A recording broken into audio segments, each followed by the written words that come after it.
Olá, muito bom dia a todos, sejam todos muito bem-vindos, quem nos está a ouvir aqui aos nossos participantes e a quem nos está a ouvir hoje.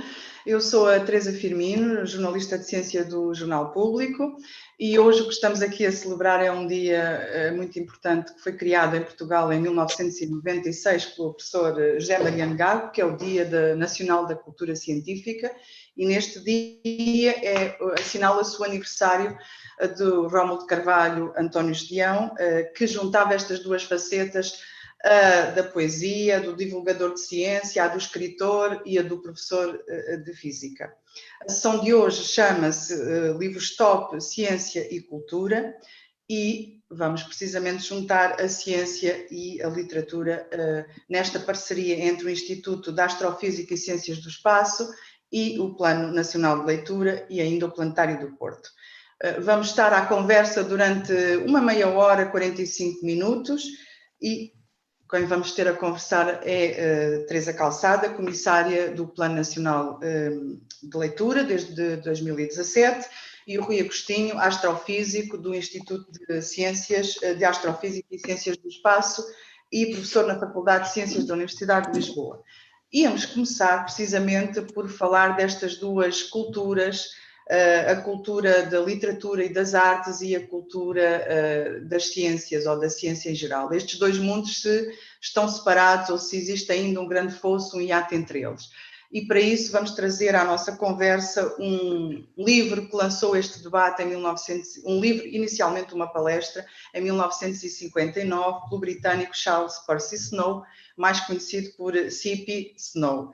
Ele era doutorado em Física, mas ao mesmo tempo foi romancista, foi funcionário do governo britânico, que teve um papel importante na seleção de cientistas como consultor científico para o governo britânico, e fez esta palestra em 1959 sobre as duas culturas. E o que eu pergunto, e começava por si, Teresa, é se mais de 60 anos depois este fosso e esta incompreensão entre estes dois mundos ainda existe hoje, na sua opinião? Olá, bom dia. Bom dia à Teresa, bom dia ao professor Rui, bom dia a quem nos está a ouvir e gosto grande em poder festejar com quem mais de direito festeja o Dia da Cultura Científica. Eu gostava de dizer que a própria noção de cultura científica esbate um bocadinho, na minha opinião, essa dicotomia e tende acho eu, a explorar aquilo que representa a razão, aquilo que é um modo de conhecer o mundo, de conhecer o homem. No fundo, essa pergunta, ou essas perguntas fundamentais e permanentes que atravessam a história do pensamento humano. Concretamente, o livro que falou, e que eu me permito mostrar aqui a edição em que li, não em 59, quando saiu, mas umas dezenas de anos mais tarde, e que me lembrei agora ao ir buscar o livro e ao ver alguns apontamentos e alguns papelinhos aqui dentro, que embora eu tenha sentido ao longo do tempo que isto se tem esbatido na maneira como dizemos ou como falamos do assunto, muitas vezes está subjacente a ideia, ora mais científica, ora mais das humanidades, e que isso revela, de certo modo, uma não compreensão do fenómeno da curiosidade, do fenómeno do valor da imaginação, do valor daquilo que interroga a nossa ânsia de compreender o mundo. E nesse sentido, a minha formação é das humanidades, eu venho de filosofia, ao contrário do meu colega de conversa, e acho que fui tentando não tornar o preconceito, que sei que existe, em forma de afirmação, e bem pelo contrário, ver sempre nos diferentes olhares uma transversalidade em que o importante é o saber, o conhecimento, o avanço, sempre mais além, sem contradição nenhuma entre estas ditas duas culturas que envolvem as artes, as humanidades, as letras, a literatura e, naturalmente, as ciências, como direi, as ciências sérias, falta-me o nome, exatas, as ciências rigorosas e hoje também as ciências sociais e tudo aquilo que são formas de interrogar o mundo e o ser. Obrigada, Teresa. O Rui, antes de mais, só dizer para quem nos está a ouvir e a ver que vamos tentar também responder às solicitações e às perguntas que nos possam chegar. E em relação ao Rui, eu perguntava se partilha dessa visão de há mais de 60 anos e, por outro lado, precisamente, aliás, o Charles Peirce Snow, a certa altura, até falou de uma terceira cultura para as ciências sociais e humanas. Exato, por isso é que... Exatamente, e o que eu pergunto é também se ainda hoje não há áreas da ciência que se consideram mais ciência do que as outras, se ainda partilhamos desse preconceito, como aliás a Teresa referiu.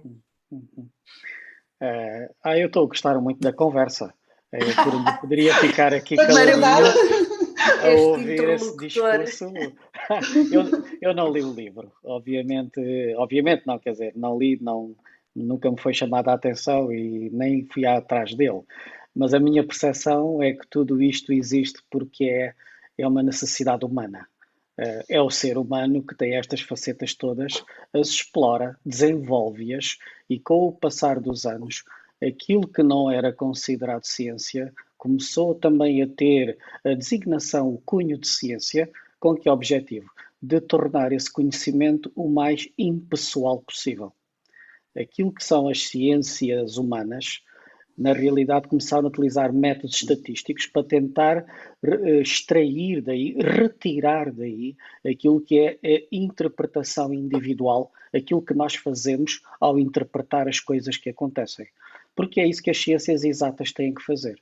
Uma ciência exata, supostamente, descreve o mundo tal e qual ele é. Ou pretende-se descrever o mundo segundo as leis que governam o mundo. Não ao contrário daquilo que seria apenas uma opinião pessoal.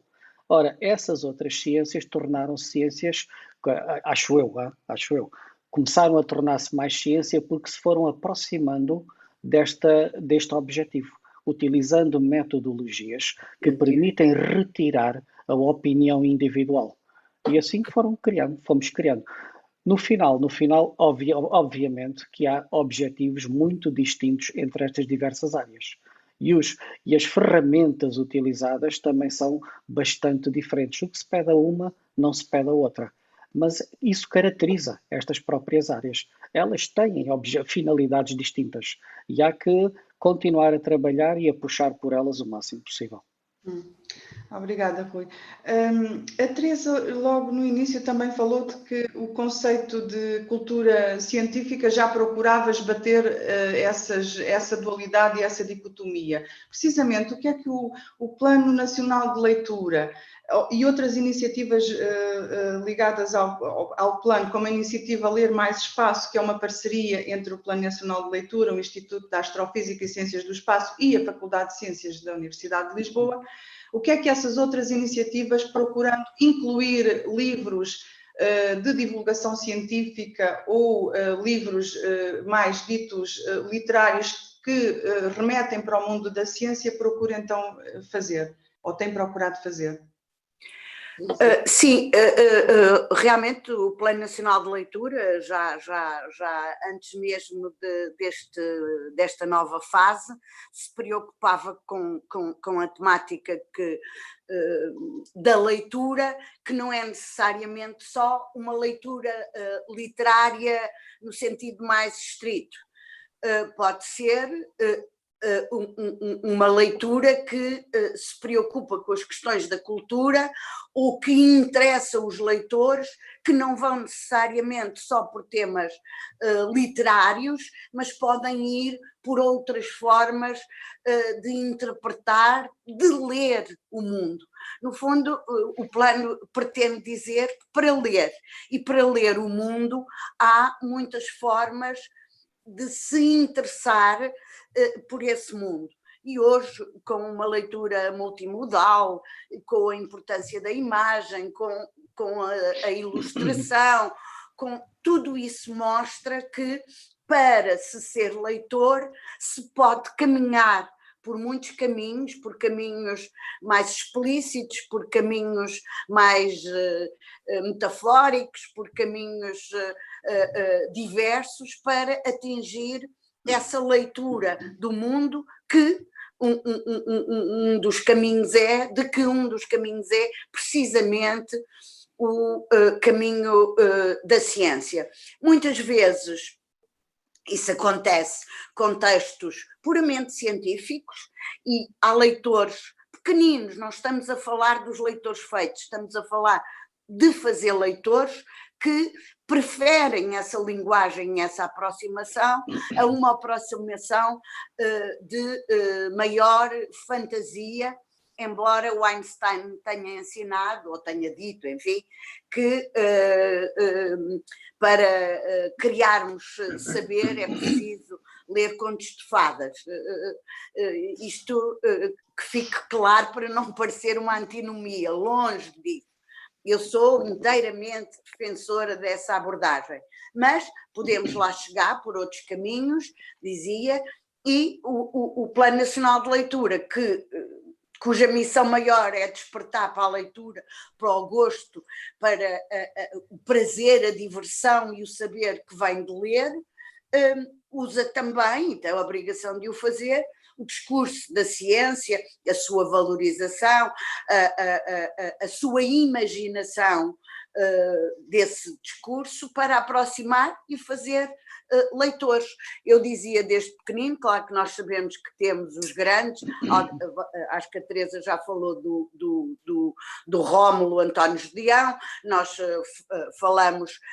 podemos falar de Álvaro Campos, Fernando Pessoa, naquele famoso comparação entre Vênus e o binómio de Newton, mas podemos falar, no nosso caso, de autores muito especiais, como foi o Almada Negreiros, que juntou exatamente a sua vertente da geometria, do conhecimento da geometria com as artes e que nos deu maravilhosas experiências disso.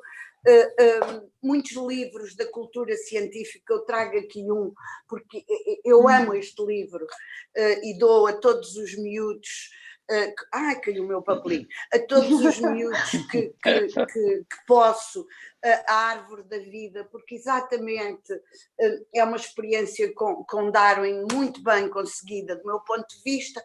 Portanto, no fundo, a aproximação aos criadores, de que não podemos deixar de maneira nenhuma a aproximação aos cientistas pela linguagem diferente, pelas metodologias, pela busca de um saber experimental e quantificado, como o professor nos ensinava, e que é muito importante que as crianças desde logo compreendam, os adolescentes também, e que se eduque a sua cultura. No fundo não é um exercício de condução, mas é um exercício de gosto, de atração, de curiosidade.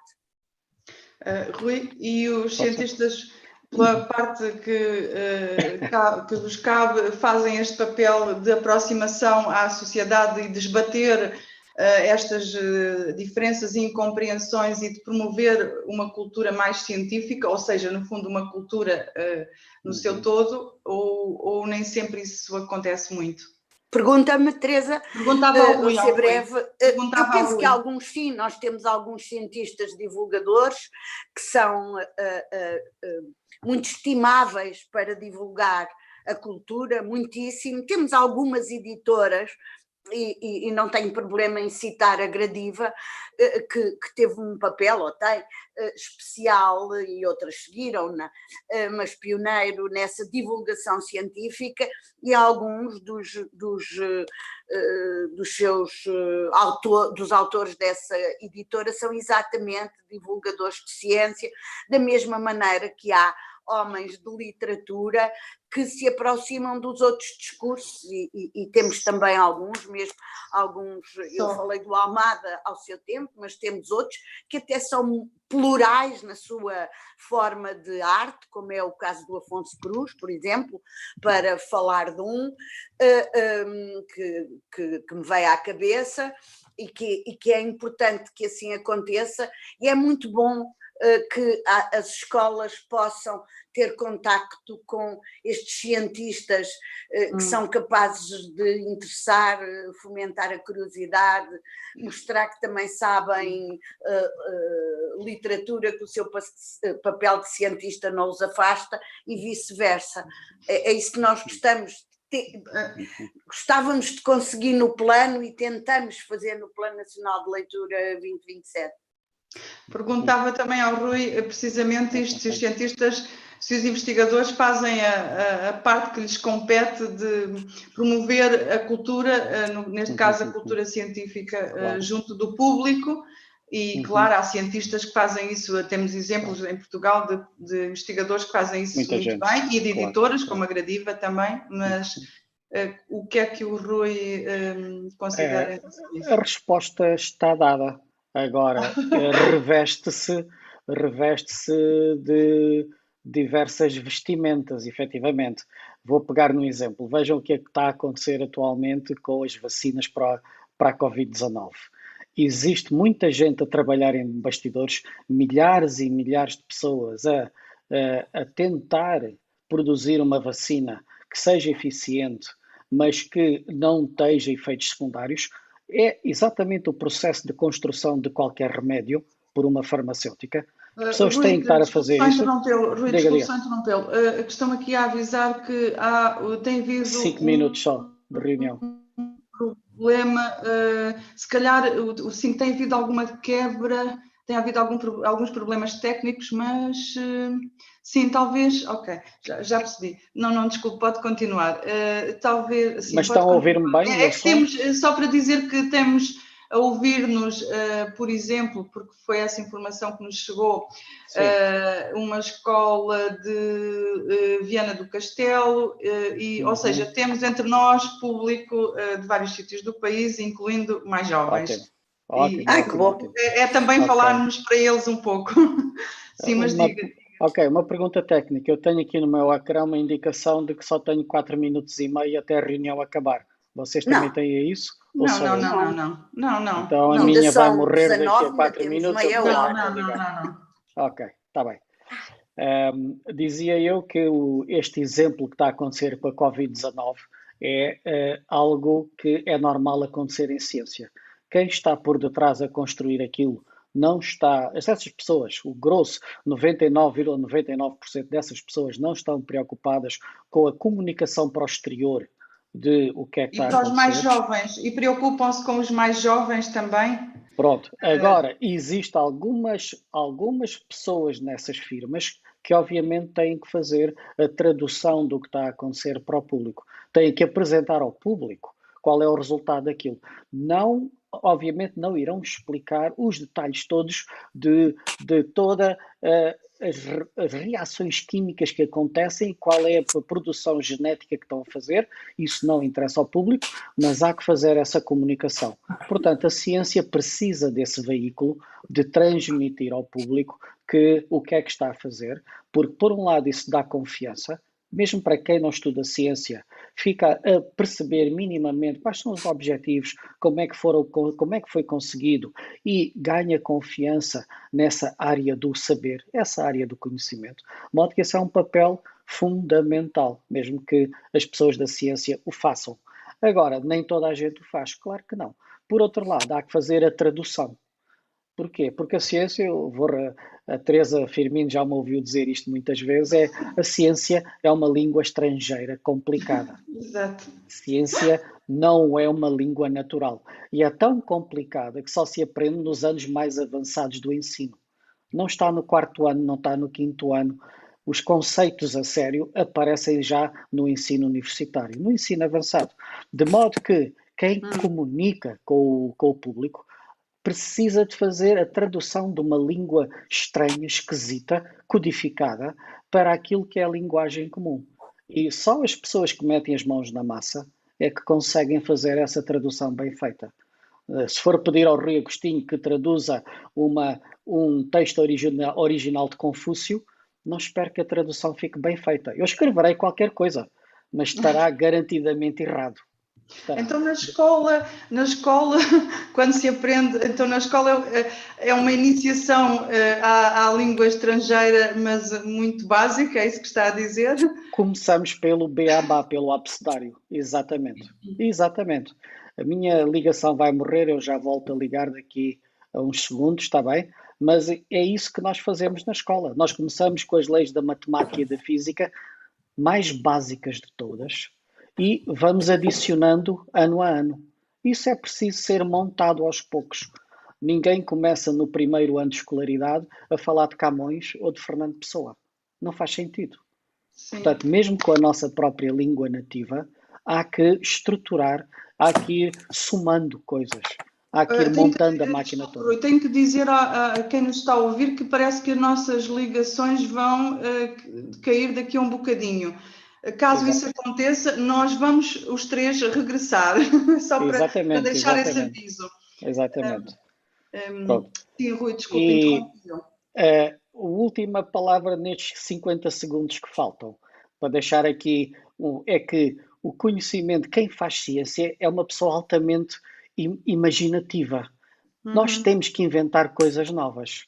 Isso faz falta, e vou terminar com Fernando Pessoa e deixar aqui a pista que diz assim: ó tocadora de harpa, se eu beijasse o teu gesto sem beijar as tuas mãos, e beijando-o descesse pelos desvãos do sonho, até que enfim eu o encontrasse. Lindo. Lindo, não é? Sim, é verdade. É esta imaginação, é esta abstração, é esta capacidade de imaginar coisas novas que as pessoas da ciência precisam também. E têm-no.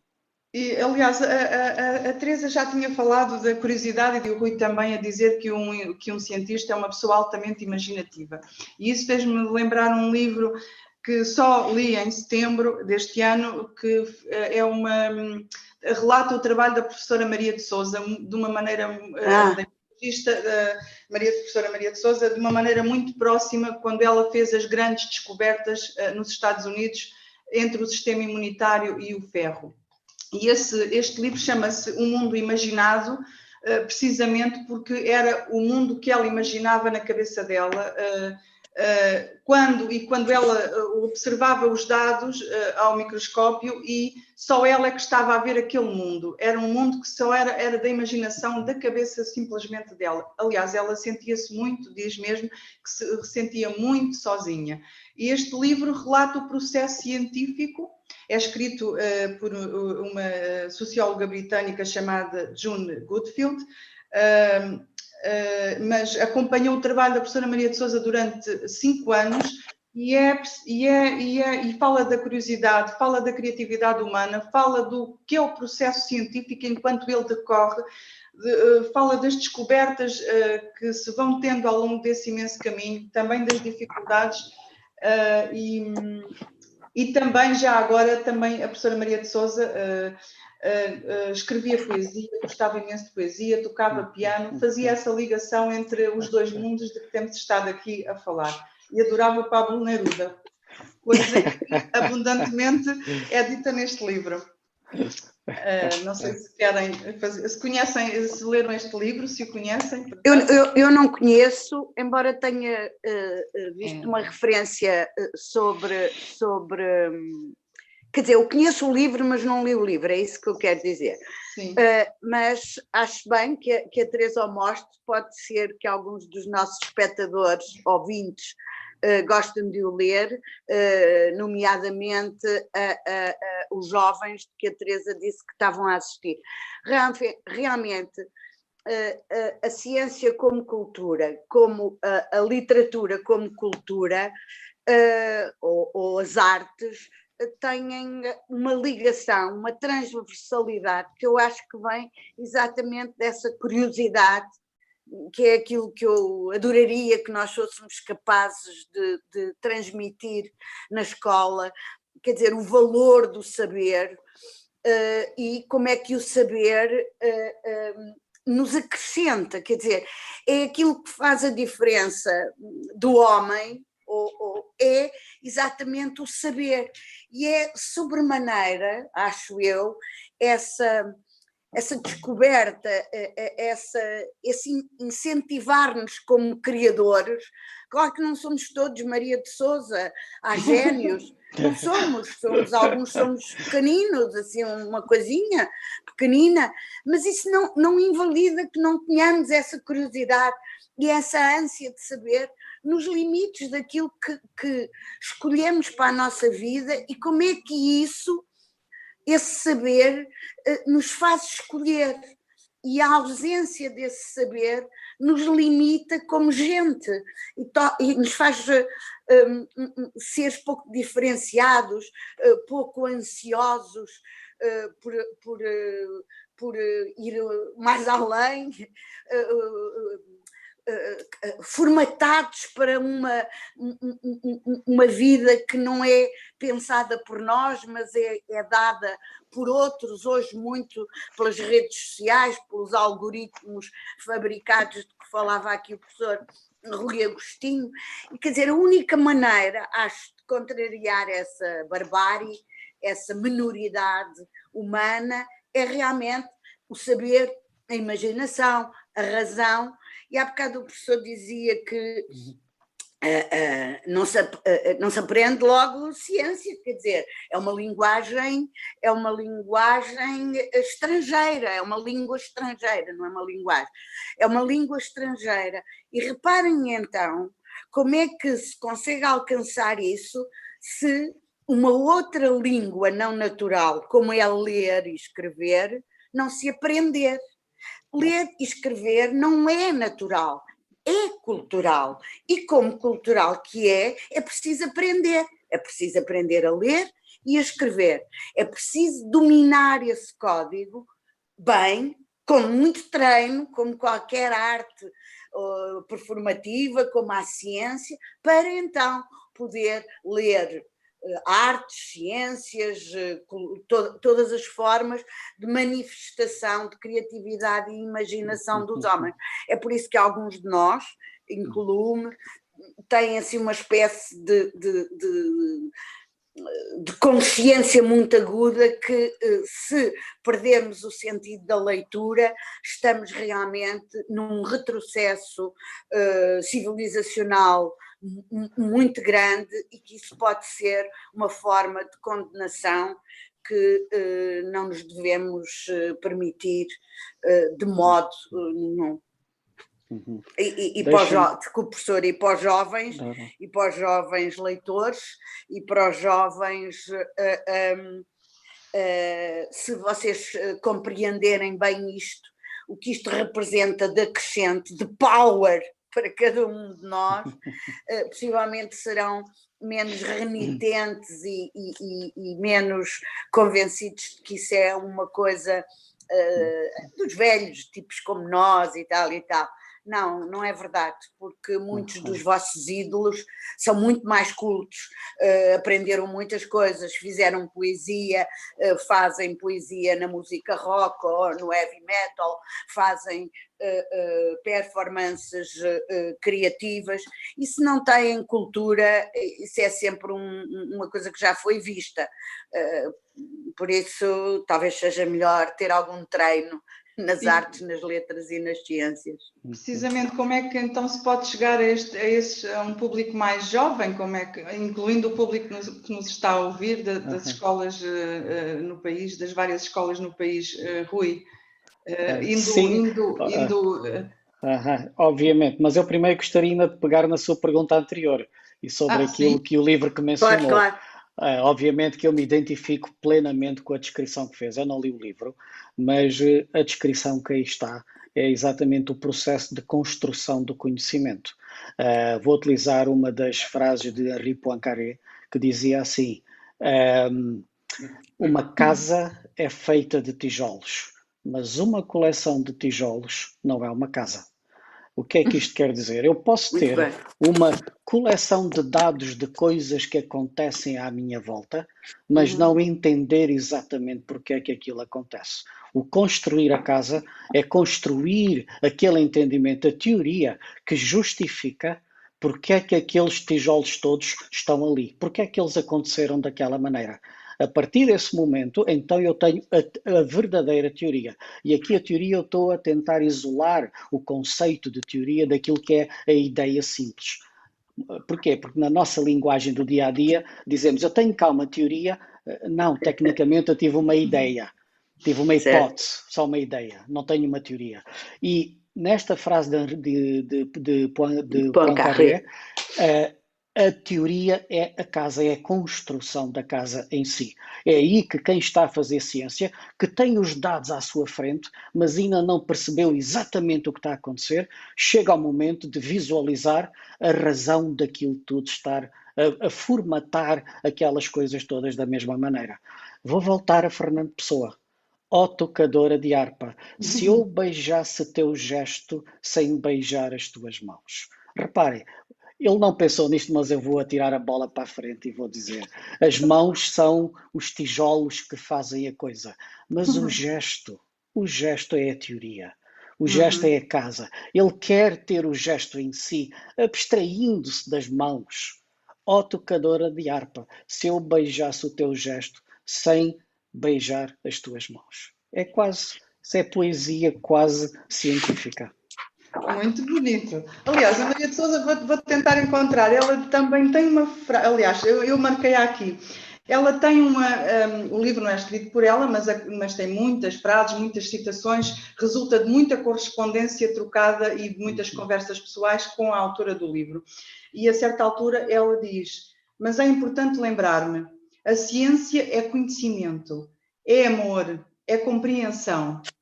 E nos próximos 5 anos, que foi o tempo que ela demorou neste trabalho, e nos próximos 5 anos o que eu quero é acabar esta coisa de maneira impecável.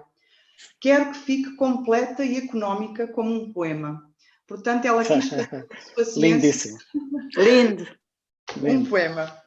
Exatamente. Mas é mesmo.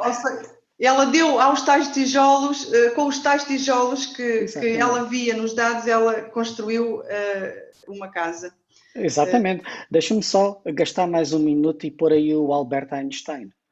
A revolução que é o entendimento da força gravítica, enquanto o que é as propriedades do espaço-tempo, é uma abstração tal que mais ninguém na época dele consegue fazer, mas ele depreende isso.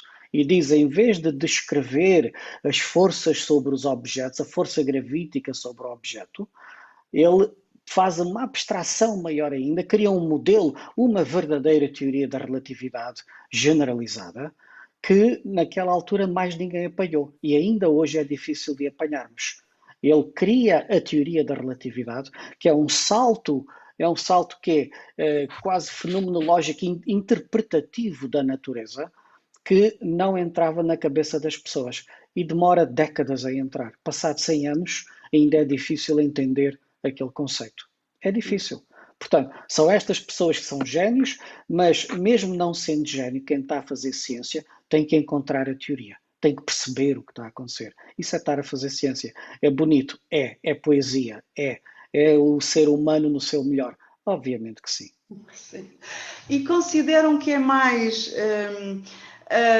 a ciência que inspira a literatura e a ficção, ou na verdade a literatura no sentido amplo do termo também influencia a ciência? Eu não digo tanto na própria produção científica de uma forma muito concreta, mas por exemplo em compreender o mundo, ajudar a compreender o mundo, lançar uma discussão na sociedade sobre determinados temas, banalizar, normalizar, não digo no sentido de aceitar o que é inaceitável, mas também balizar esses limites éticos. Consideram que digamos que estes vasos comunicantes entre os dois mundos podem existir? É fundamental que existam, não é? É fundamental que seja mesmo uma questão de vasos comunicantes, como aqui o professor Rui Agostinho disse, ao fazer uma ligação tão...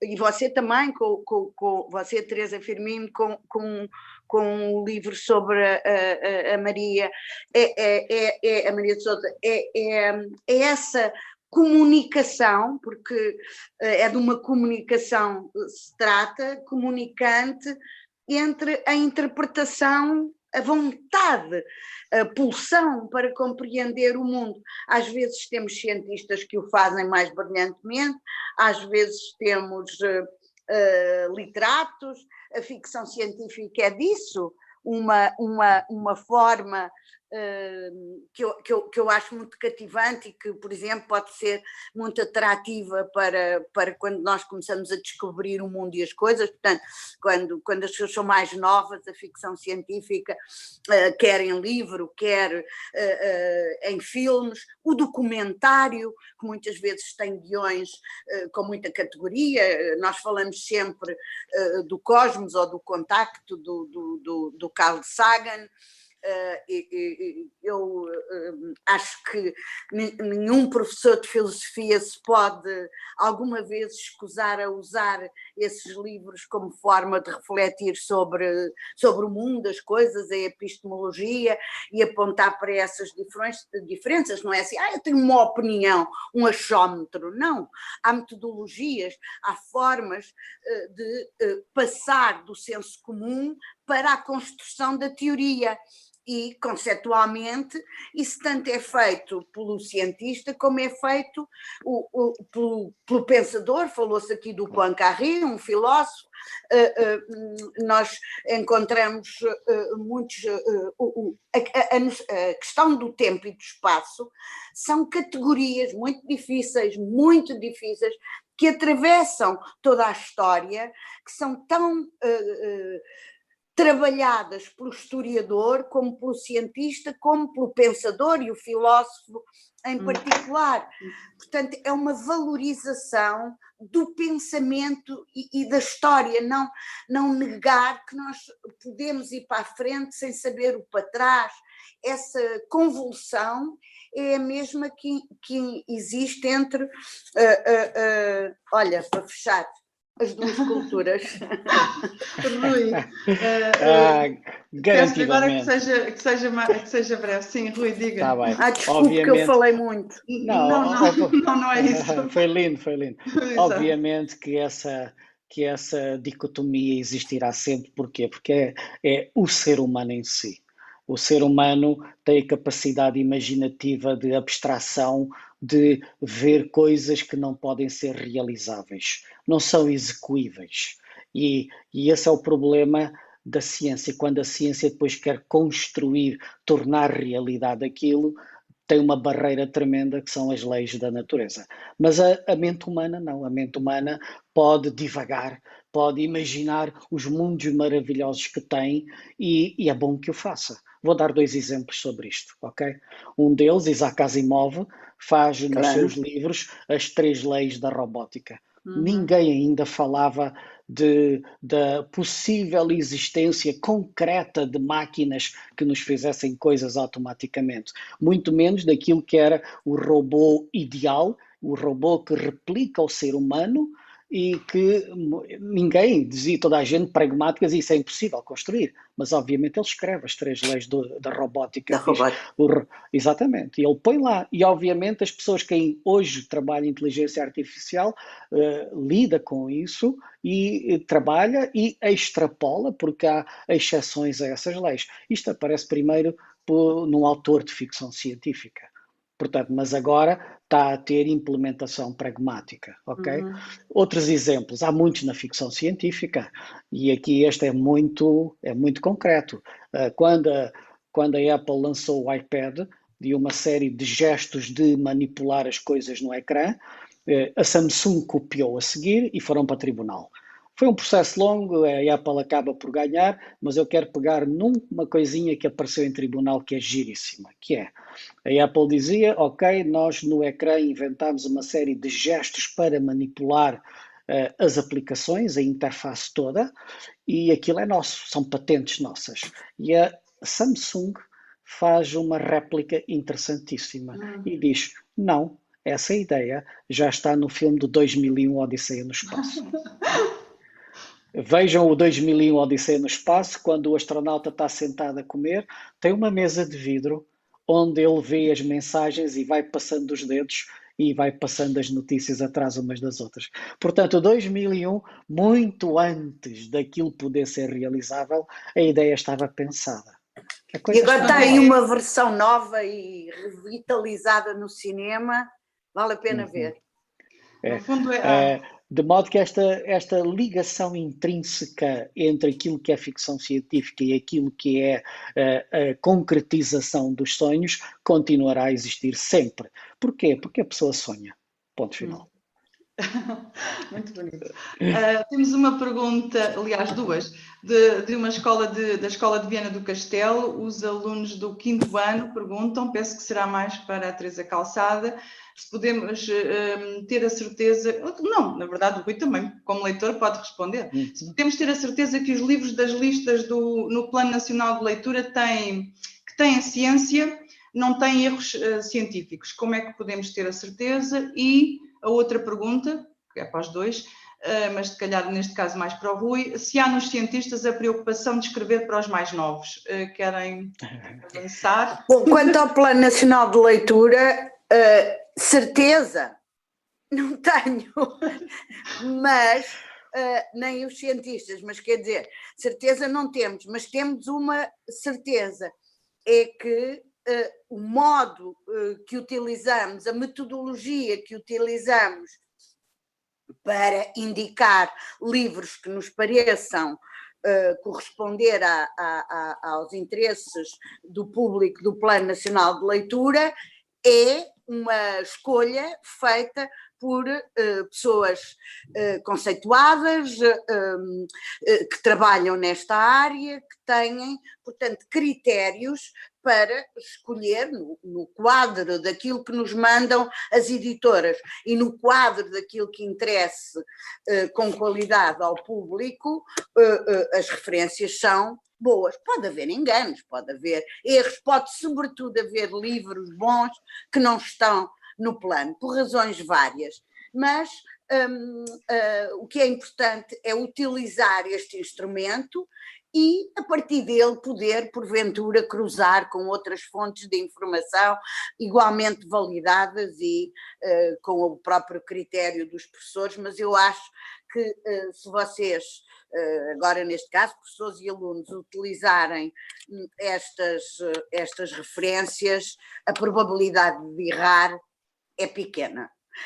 Mais pequena e é mais validade do que se forem por outros canais, tipo redes sociais. Isso eu acho. A outra pergunta responde o professor. Exato.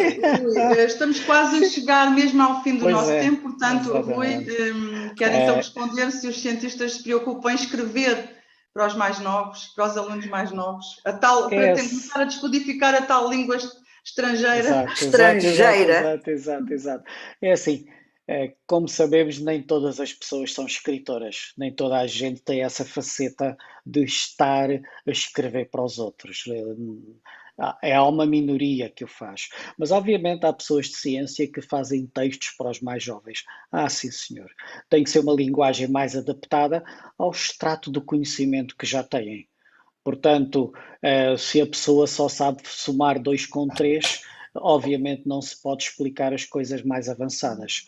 E o que se espera de um livro que esteja escrito para os mais jovens é que aborde alguns conceitos do objetivo que o autor tem, não é?